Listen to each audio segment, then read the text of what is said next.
earnestly and authentically about transformative solutions, not merely not teetering ones, are what give me energy. The thing that The gives thing me that my gives me my focus focus right now right now is the is the concern concern around around that window of opportunity narrowing. There are some very real threats of of co-optation. co-optation. There are some very There's some real very real threats threats of going for going quick for quick fix fix solutions that solutions we that have we have tried and that tried have and that failed have and that failed aren't and that aren't evidence-based, evidence-based that that threaten to threaten close to the close window the on that window on that opportunity. opportunity. And so that And is so that is calling upon calling my upon my focus focus as a as a strategist, strategist, as as a a leader leader within the Movement within for the Black Movement for Black Lives, Lives, policy work, policy work, and within my own and within my own organization, organization, to make sure to that make this sure is a that this is moment a where moment we where draw we upon our draw upon our vigilance as well vigilance as as well as upon our our passion passion and vision. and vision. Indeed, this is Indeed, the this is time the to time to really, really really, take really take advantage of that advantage of window that of window of opportunity. So, opportunity. Mr. So, Norris, Mr. I have the Norris, I same have the same question for question you. for you. How are you How are you doing? doing? Thank you, Delia.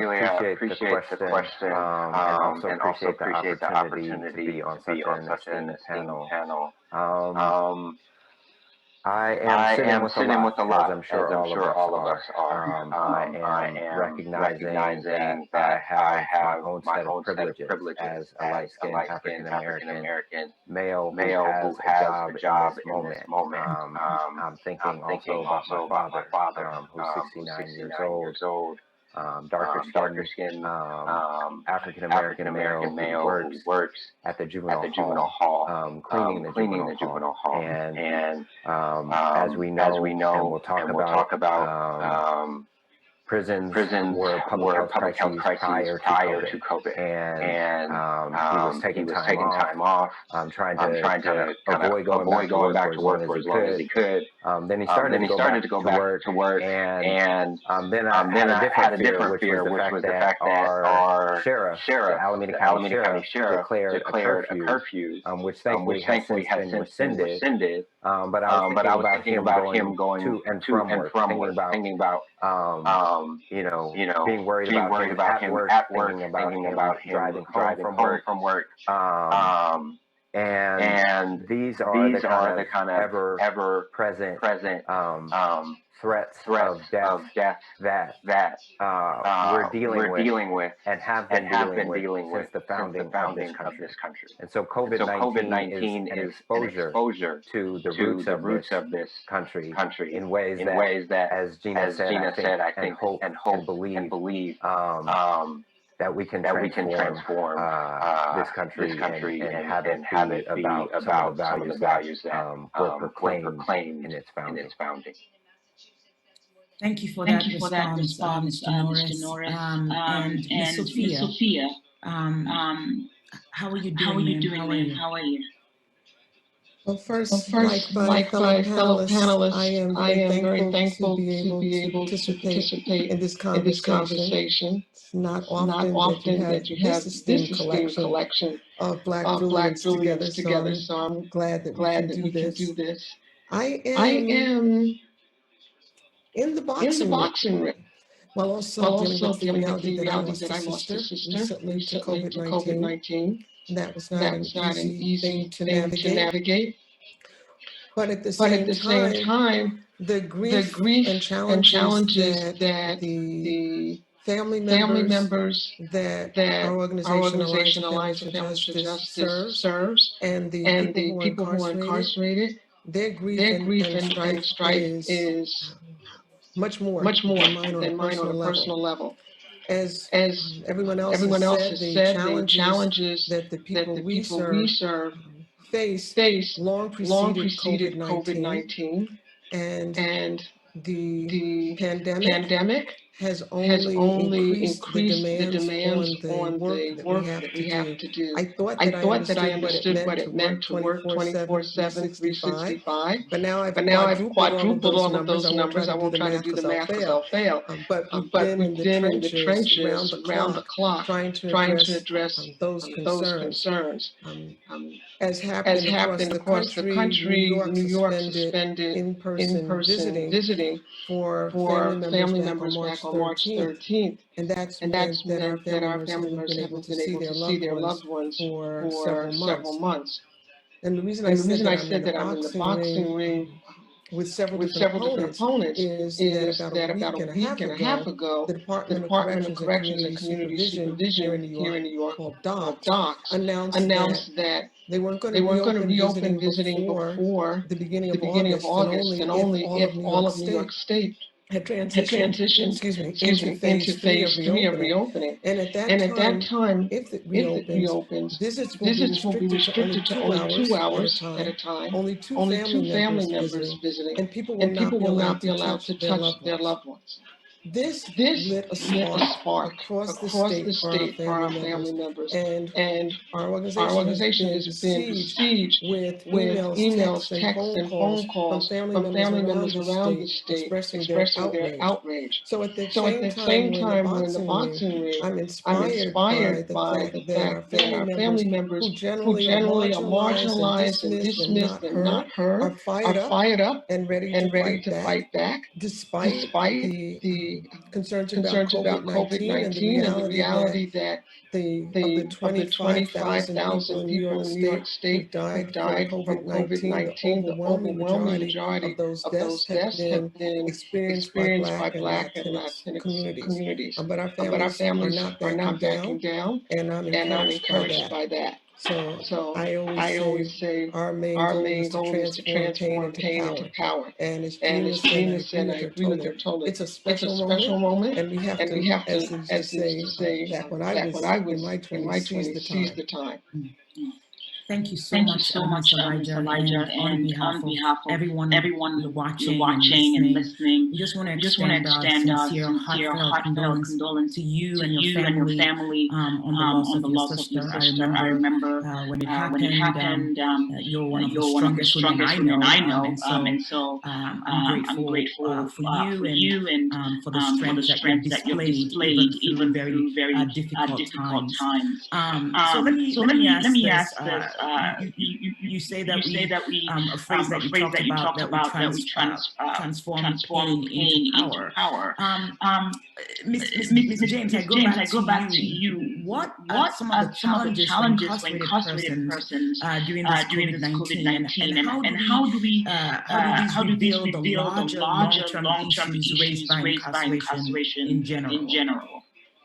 Well, the issues that are most affecting incarcerated people at this time are issues that they were already dealing with. The system of incarceration and the inequities and the inadequacies and the absolute dysfunction and harm that it causes has been exposed for really everybody in the world to see. And these are issues that we have been struggling and fighting for as abolitionists. We come into this space not under the strategy of reform.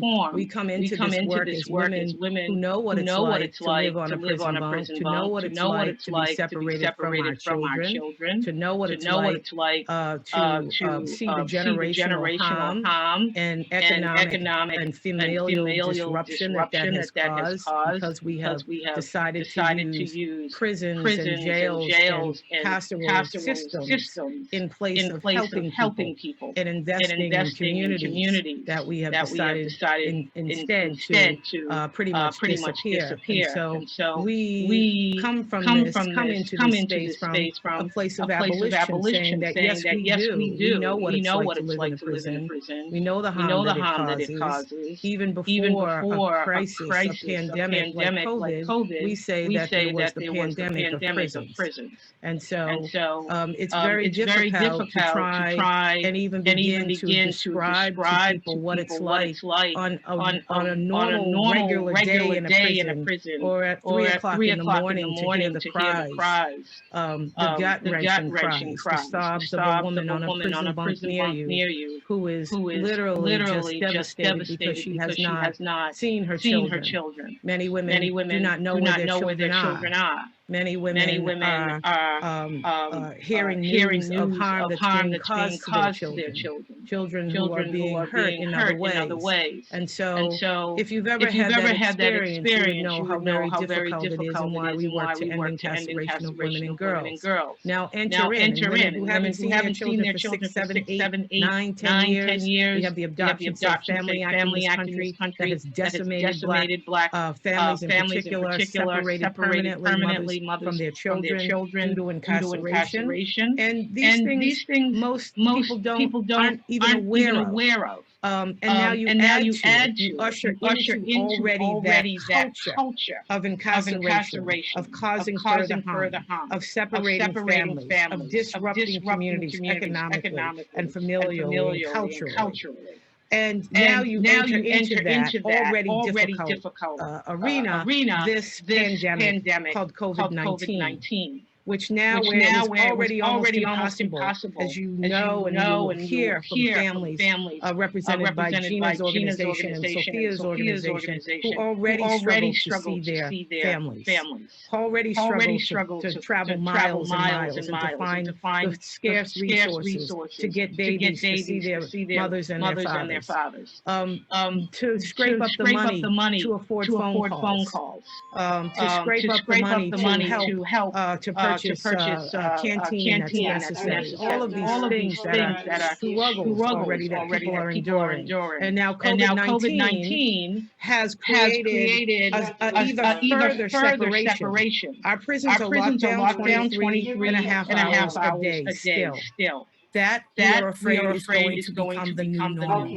Visits have ceased in prisons and jails across the country. That we are afraid is going to become the new normal. People are let out very short periods of time, and they don't have the time to make phone calls. And what very few people understand is that even when you are able to get a few minutes to make a phone call for women in particular, who 85% of them were the primary caretakers of their children prior to incarceration, they have been separated from children who often are scattered amongst family members or within the system, the child welfare system. And one now, what's turning out to be 5 to 7 minute phone call is only one opportunity to figure out which one of those children or loved ones or family member you're going to actually call. And then in a prison, you can't make back-to-back phone calls. You have to hang up and wait an extended period of time before your PIN resets itself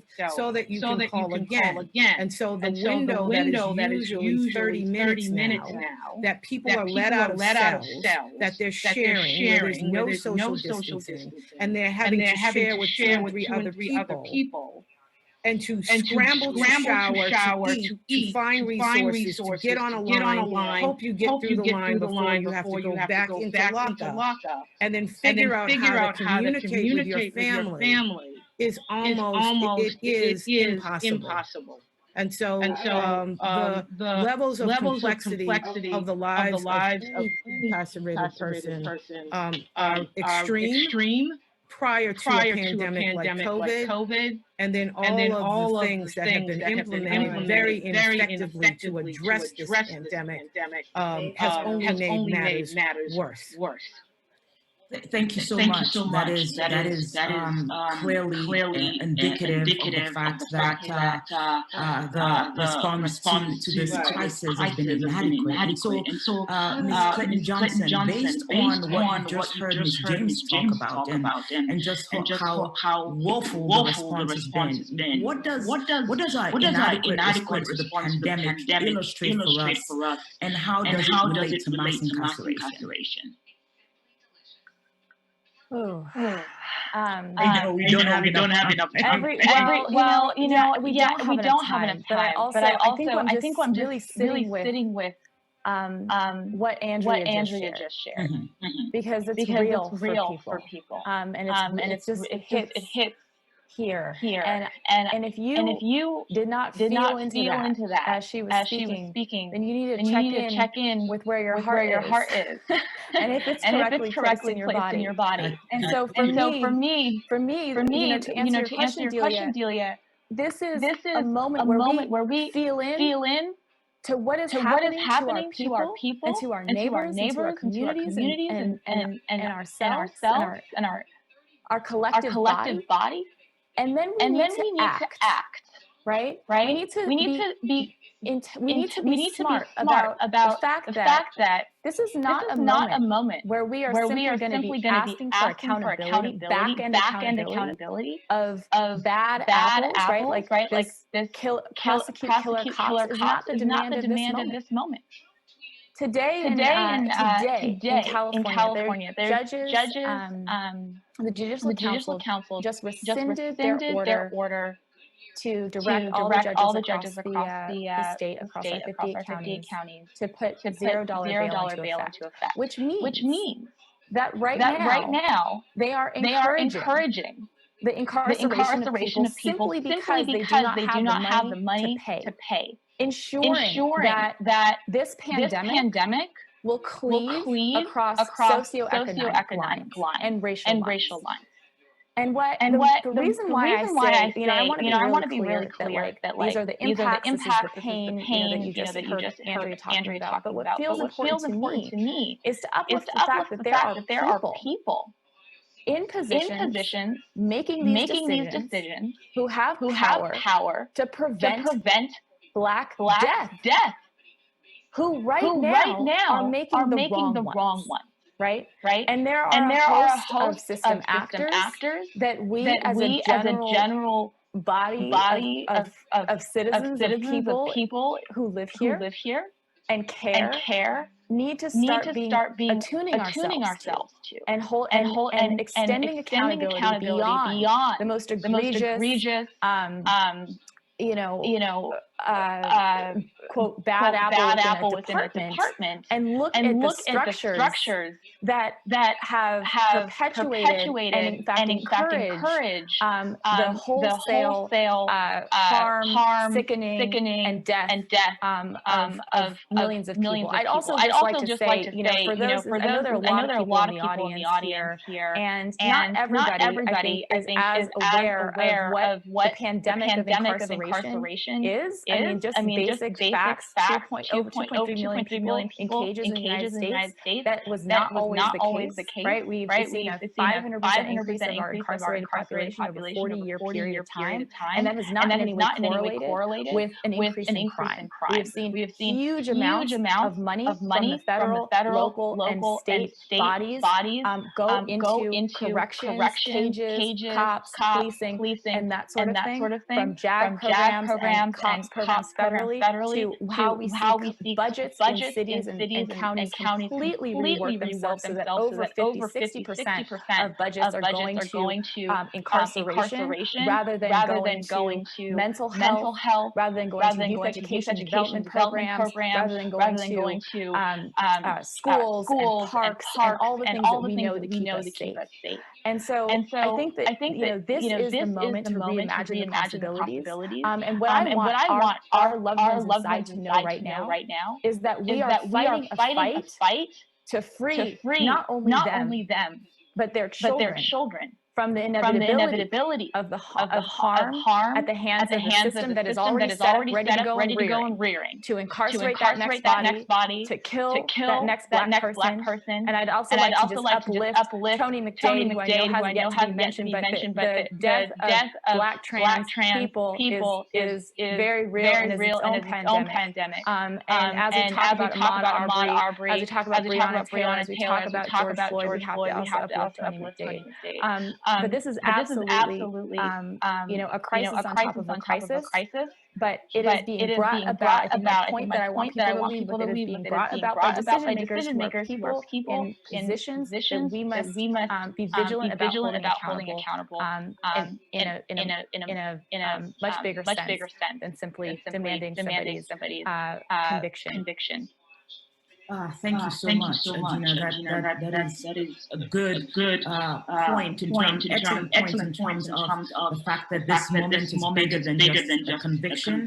And I also thank you very much for making the point that there's so many countless other folks that you keep fighting for, those whose names don't make it into the media or on social media, and that we need to be particularly aware of those individuals. Mr. Norris, so I will ask you this question. Are there lessons that we can learn about huddles facing the emergency return home of incarcerated people during this pandemic?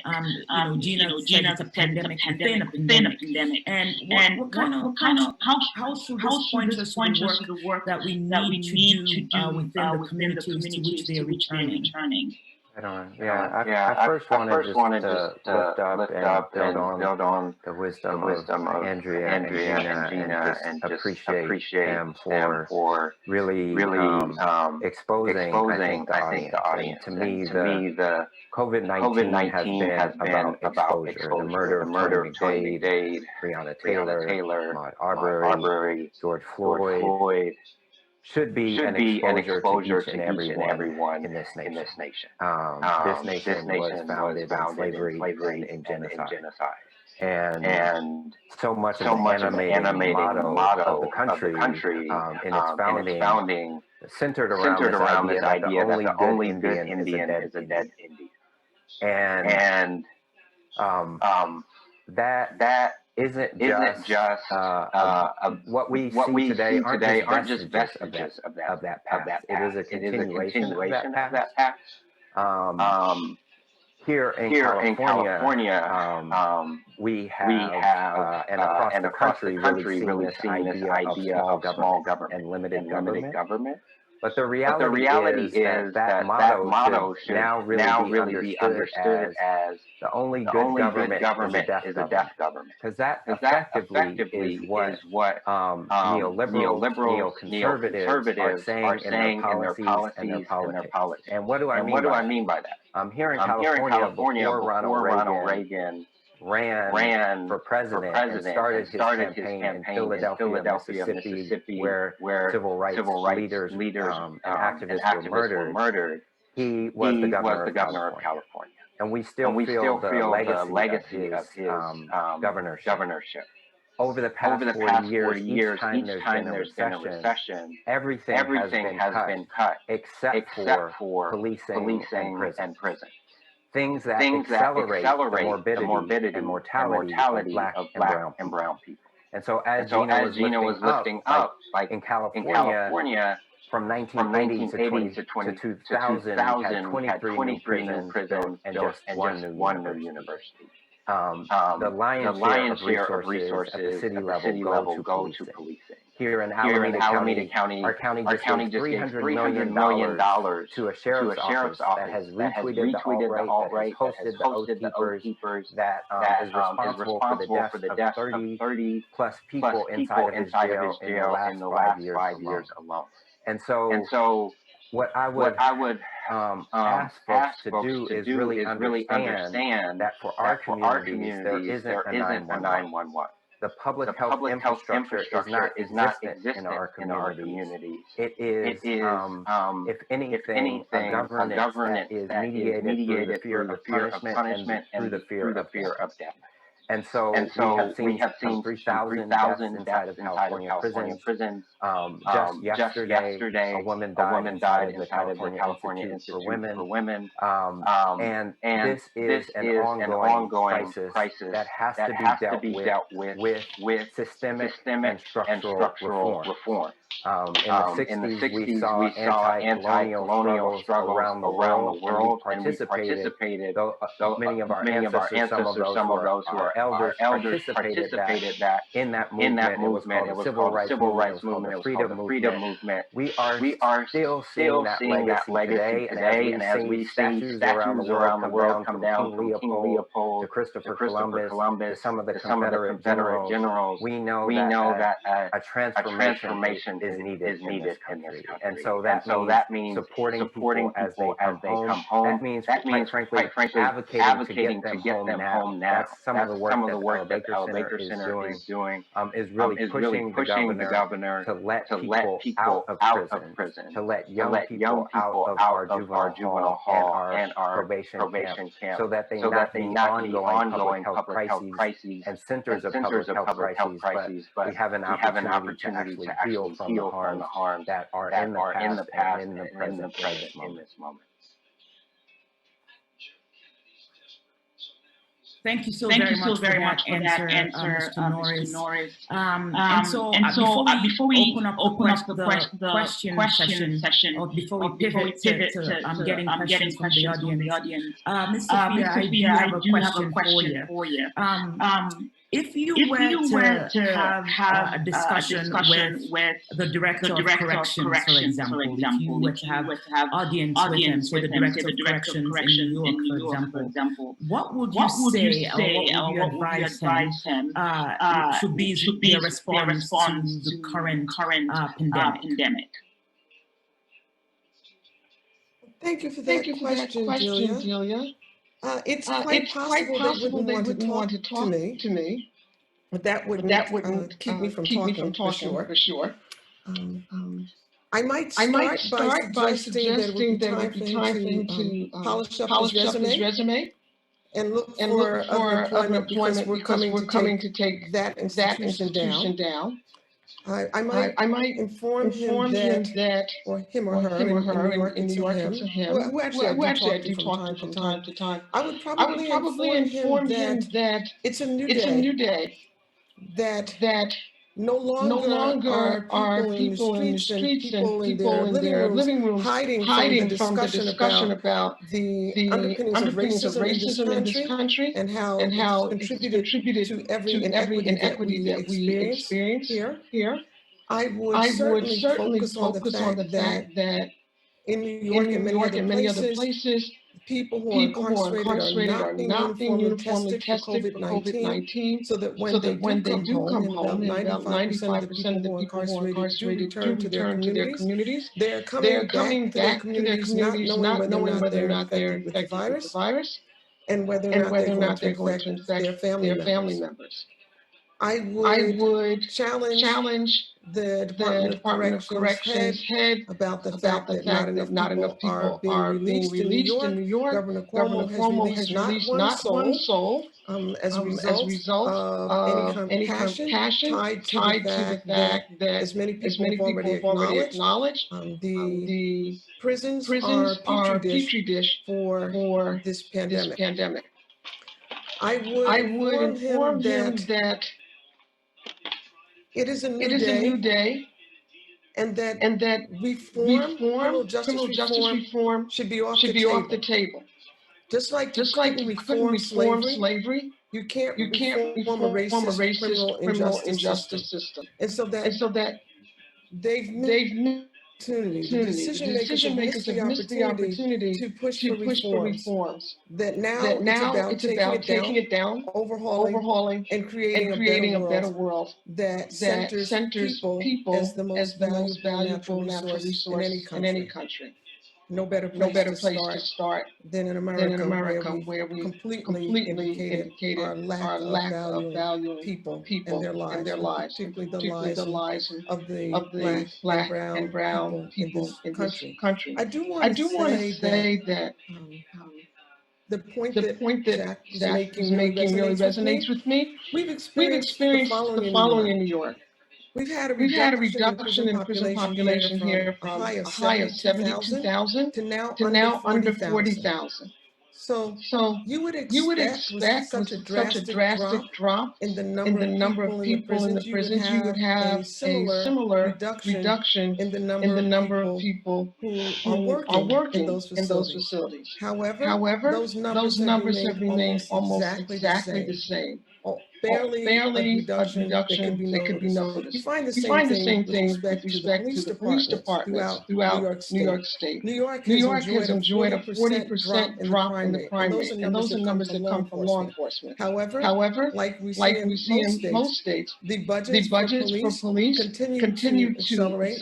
The militarization of the police as an occupying force in Black and Latino communities continues unabated. So I would say to the head of corrections and to Governor Cuomo and to anybody in law enforcement, including district attorneys, they should probably look for a new career, because this arena is going to come down because the people are calling for it. The call in the streets includes the murders and deaths of George Floyd and so many others. But I'm old enough to remember when James Byrd in Jasper, Texas was tied to the back of a truck, a black man, and dragged all over that community. And those people who did that to him functioned with impunity for the longest. We're not going back to the times of James Byrd. We're going like on a rocket ship in another direction. So they need to get ready because it's a new day. Wow, thank you. Just listening to that, it's so easy when it's unfortunate too how there have been so many of the deaths that it's just even remembering Jasper. I'm just like, wow, that did happen. Wow, Sophia. All right, so we're going to as hard as this is to pivot to questions from our audience. And Miss James, this first question is for you. It's from Erin. And Erin is asking, in my state, I believe she's from the state of Colorado, the largest outbreak as occurred in largest outbreak of COVID-19, I assume she's referring to, as occurred in one of the largest correctional facilities, and 3 men have died. She wants to know, are there any recommendations for ways to safely reopen in-person visiting when the virus is as active as it is, both in the facility and in the community? I am certainly. I think that the response to that is to release as many people as possible, so that people can get out of that prison. The people who are incarcerated cannot self-isolate, cannot social distance. They cannot isolate themselves from each other. They are using harsh made-up remedies such as solitary confinement, and even putting people in kitchens and all types of spaces within prisons that shouldn't be used to house people anyway. Let alone during COVID-19. We have corrections officers that come in and out every single day.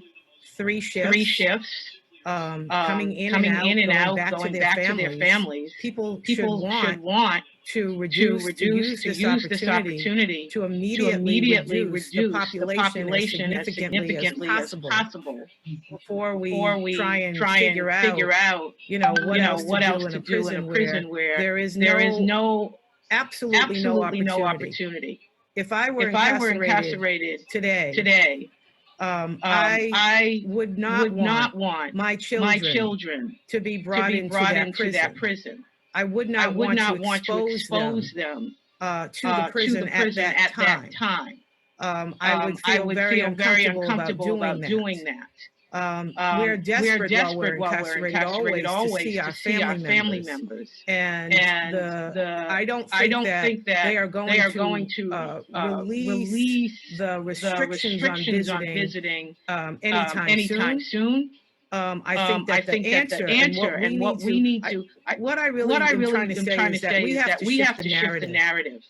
We have allowed prison officials and power brokers and legislators and governors and to shape the narrative around what needs to happen during a pandemic and also how it relates to incarceration in general. It's the time now that we have to stand up and shape that narrative for ourselves and begin to make those demands.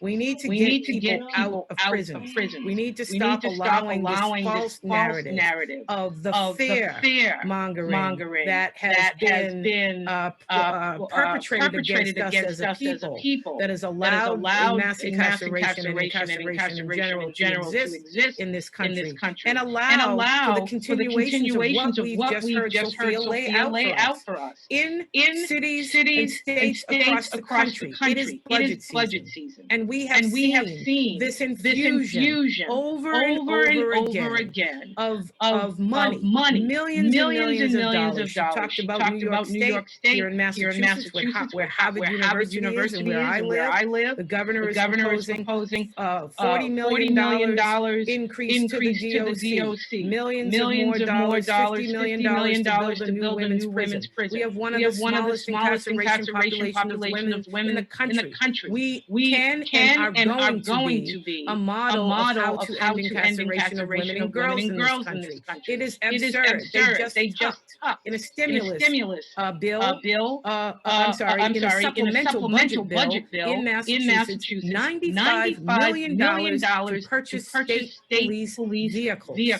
They are proposing another $1 million package to build a third county jail in Suffolk County, which is the Black community predominantly, and which also has the corridor within it in my neighborhood of Roxbury, which is the most incarcerated corridor from Nubian Square to Franklin Hill, Franklin Field housing development. It is outrageous that we are making proposals like this. We need to decarcerate immediately. We need to create the force. You showed your hand. The proposals are out across the country. They all look to give millions and more dollars to police and to prisons. Use that money right now. You're not gonna get it. This is what the cities are fighting for. Not over how you define defunding police. People on the ground are fighting for.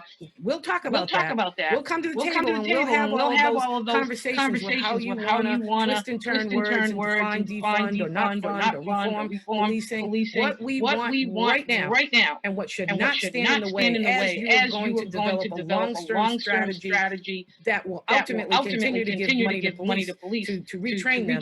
We want the money now, directed into our communities so that we can reimagine our communities, so that we can build up our people, because as Gina said, the current state of incarceration and the use of incarceration in this country and law enforcement in the way that it is unfolding is just sitting and waiting for our children and grandbabies to fill the beds that we fill. We are not having it. We are not going for that any longer, and we are focusing laser sharp on the budgets. And this budget season, we will not allow further money to be allocated to police and to prisons, and we want that money immediately moved into our communities.